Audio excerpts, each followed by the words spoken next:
This is the bits and pieces that I use to make my clay with. I just use an ordinary soft handle brush, some mixing tools that I borrowed from the wife, the craft glue that we mentioned, that's just some water that I can use to mix, and a spoon. In my mixing jar here I have already put in there 1 tablespoonful of PVA glue and mixed it with a bit of water so it's nice and runny. This is what I'm now going to start adding my powder to.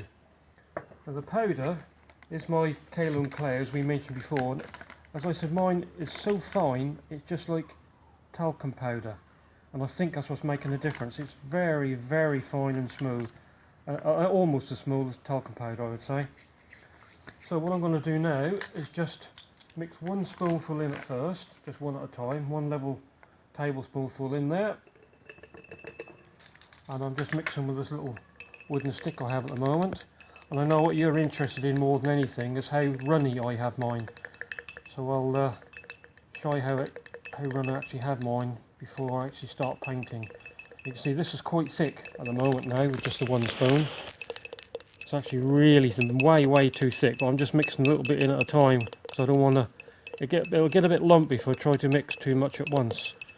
You can see it's more or less mixed in now. I'll add a little bit more water before I put the next lot in, just a bit, not much, which obviously makes it a little bit runnier now.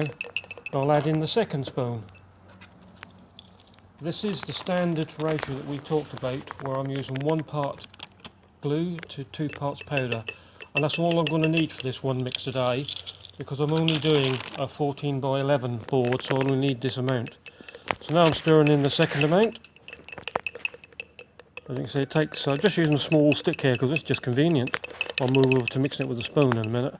Now this is much too thick for my liking, and I think the thicker it is, when you dry it, it actually starts to crack when you force dry it if you're not careful. Now it's far too thick, so I'm going to add some more water. And I'm looking for a consistency that's a bit like emulsion paint, so it's actually quite thin. Still not thin enough yet. I'm going to move over to using the spoon in a minute so you'll get a better idea of how runny it is. So I think I've mixed it enough on my little stick. Now I'll change to moving over the spoon. See, this is quite thin compared to yours. I think this is about the consistency I'm looking for actually, look.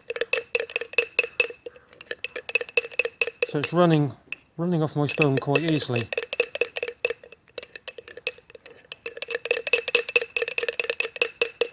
That's going to take, I'm going to mix this for quite a while now to get all the little bits out, but you can see it's quite runny.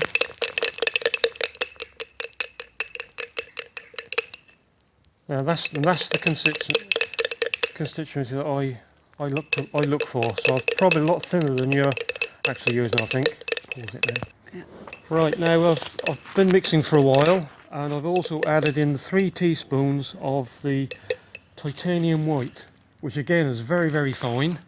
And just to get as white as I want, but as you know, you can put as much or less in this as you want, depending how white you want it. Now this is my final consistency of how I like mine. As you can see, I would say it's like emulsion paint you can buy, a bit thicker than milk, and that's just right. That's what I'm looking for. Right, so I'm fully mixed now, so I'm going to start painting. Just a normal brush. There we go, just slap it on. This is just a white backed board that we spoke about from the hardware store. I have just brushed the surface lightly with some sandpaper to give me a key, and the white backing obviously stops it from absorbing in so much. And now I'm just going to slap a coat, one coat on. There's tiny little bits in it, as you can see, which I think is the titanium white, but they just brush out, so I'm not worried about them. And I also find sometimes I get the odd hair in here from my brush, but they just sand off. I've got one in there now.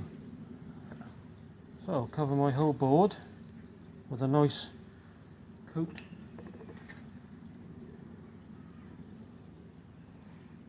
So I'm only going to need about 3 coats. That's all I needed so far. That's never caused me a problem. So I'm not putting this on very neatly, but you can see because it's thin, there's hardly any brush strokes at all to speak of. It's gone on very, very smooth. So before I even start sanding, I have got a nice smooth surface. I think I've just about got one coat on there. I'll just doubly sure. I don't want to get any too thick in places, like the edges for instance. I've got a habit of doing that. And then I'm going to use the heat lamp, sorry, the heat torch, to actually force dry it. I can feel I've got a nice smooth surface on there. There's no build up around the edges. All looks fairly smooth. Right. Unlike in America at the moment, I assume it's very cold here in the UK, so I'm going to give it a good go with the heat gun. Right, that's the first coat on. Now with the heat gun, a quick blast. It's good actually because you can see when it's dried because it changes colour.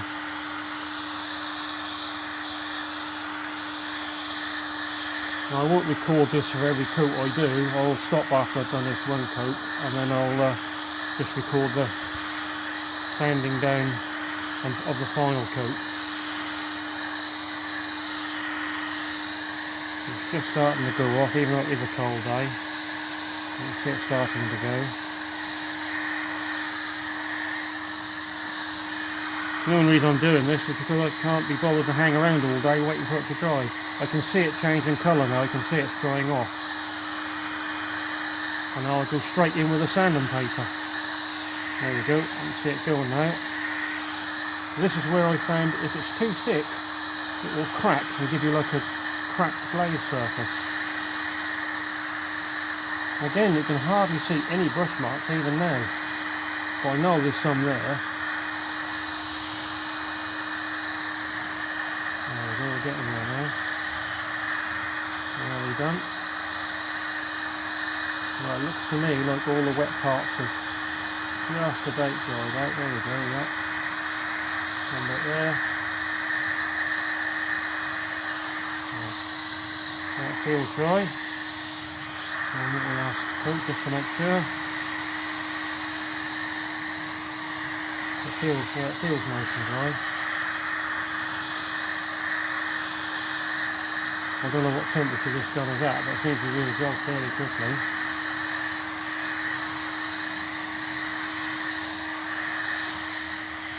Yeah, that feels dry enough for me. And then I'll give it, I like sanding with 400 grit. Now, after that first coating, I'll get myself, I'm using 800 grit for the final sanding, but 400 grit, as we know, for the initial sanding. So now that first coat was on, I'm not even going to use a block because it's such a small board, but very, very quickly give it a light sanding, and you can see how quickly the dust is coming off. It's very, very, very easy to sand. As you can see the dust forming on the surface even now. And I'm not putting any pressure on here at all. I'm just very lightly rubbing this with my hands. You see the dust. That's how easy it is to sand. I'm just using fingers. Skipped to the very last coating, which I've just put on. There was enough in there for just over 4 coats, so that's what I put on. So I'm now doing the final quick rub down with the 400 grit. As you can see, it's very easy to rub down again. It's already lovely smooth. And there's no imperfections in there at all, no cracks or splits. So I'll just do a quick rub with 400 and then just a final rub down with the 800 grit. You can see this is all dry sand and there's no need to wet sand at all. You can see I'm blowing the dust off even now. And it is just light pressure that I'm using to do this with. Don't need a sanding disc or a tool of any sort. I can see now we've got no blemishes in there anywhere. And I would say that's about it for the 400. It only took a couple of minutes, isn't it? That's all it takes for each lag. You run your hand over, you can feel it's really, really smooth and no imperfections in there. So that seems about right for the 400. And now finally, I'm going to go with the 800, and then I'll hold up to the light. Perhaps you can see how smooth it is, but this is just like the sample I sent you. So now I'm using the 800, and again it's only light pressure again. I'm not bothering with a sanding block, it's only a small piece. You can see the dust kicking up already, look, surface dust. I don't know if you can on this video actually, but I did find before that this last sanding is what makes a lot of difference. If I didn't use the 800, I left it with a 400, I found that there was a much tougher key with the paint. It was much harder to raise the paint. This final sanding certainly seems to make a difference to how easy it is to erase or scratch the paint off. Oh yeah, this is feeling lovely now. Again, I'm only using light strokes. You do worry at this point whether you're rubbing off everything you just put on, because there's only quite a bit of dust being kicked up.